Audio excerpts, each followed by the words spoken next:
Siyabingelela mbukelo khona ekhaya okhuluma umthandazo uDlamini. Mbukelo khona ekhaya zobheka nje izimo zempilo esibhekene nazo, izinto ezingafuni ukuhamba kahle empilweni zethu.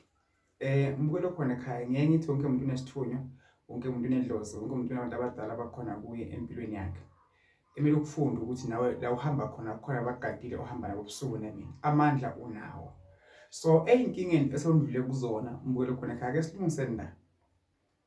Ngicela ukuthi singabuyeli ey'ntweni ezimbi esendlule kuzo, esingene kuzo singaboni futhi sibuyele kuzo noma sesibonile ukuthi la kangisedakeni futhi ubuye edakeni futhi wena futhi. So sibonile ukuthi ungaphahli nokuthi sithi abantu abasekho emhlabeni sebafa abanamsebenzi, lo kuyingozi futhi kuyinkinga. So ungaphinde uyisho into efana leyo mbukelo khona ekhaya. So siphiwe amandla ahlukahlukene. Ngumprofethi kuDlamini Mthanazi osakhula, kodwa amandla engiphiwe uNkulunkulu makholwa kakhulu even nawe ukhula khona mbukelo khona ekhaya ukude akusiza akwenzele ini impumelelo. Emakhadlela 3 engizokhuluma ngawo nawo i3. Ngicela ikhandlela elilodwa eliphakathi phambi kwakho, uthi ikhandlela elimele wena mbukelo khona ekhaya ukhanyisa ikhandlela elimhlophe eli-1 likhanyisa libe phambi kwakho limele wena. Eli-1 elingaka right lasekhaya kini, elingaka left lasekhoma ngokho. Bese amakhandlela uyawakhulumisa uthi Nkosi ngabaJehova namandla amongcwele emoya enkazini emoya ukuphila uNkulunkulu aphakade.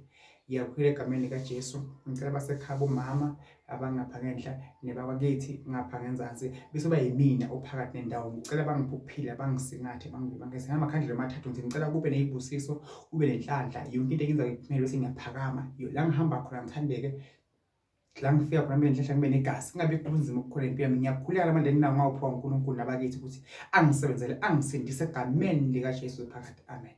Ukuze noma thiwa uyakhulekelwa noma unikezwa umuthi noma unikezwa isiwasho, sisebenze because amandla la kuwena nabakini sokwabizile even la kuwe amandla sokwabizile. Mbukelo khona ungayibukeli phansi, wayiphiwe lento wayiphiwa uNkulunkulu. Bese kuthi ke la futhi kukhona ubunzima odibana bukaPhezulu kwamandla. So kufika kithi ke njengabathandazi boDlamini bese kusize bafundisi bakhona izangoma inyanga ungana kuzo bafike kusize.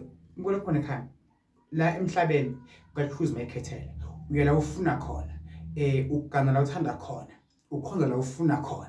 If uthanda mina uzoza kumina, uthanda omunye umfundisi wemfundisi ngoba omunye umuntu umbheka nje asibani mangaya kuye angangisiza, asibani ngembheka ngiva ngiyamjabulela. Nami ngibona ngathi ukuthi le ndlela engikhuleka ngayo iza yona ushembe ma-drums the way lento yonke into lento engiyenza mina ngiyami indlela iyangijabulisa. So angikwazi ukwenza ijabulisa omunye umuntu, ufuna ngijabulisa ini amandla ami ukuze ngikwazi nje kwenzako ukuphumela ngoba yimi owaziyo ukuthi leyami injini zidume, kufuna ngipresse ngaluphi ihlobo. So even nawe ukuze uphumele uyazi ukuthi yini kumele uyenze mbukelo khona ekhaya. Ugxekana into ezisize, bhekana nenkinga esembi kwakho, nake impilo yakho khohlwa ngabantu abanohlezi bakhuluma, uyahamba bakhuluma, umile bakhuluma. So mbukelo khona ekhaya ngibusiseka ngiDlamini Mthanazi ngithi mina yonke into efunako izokwenzeka.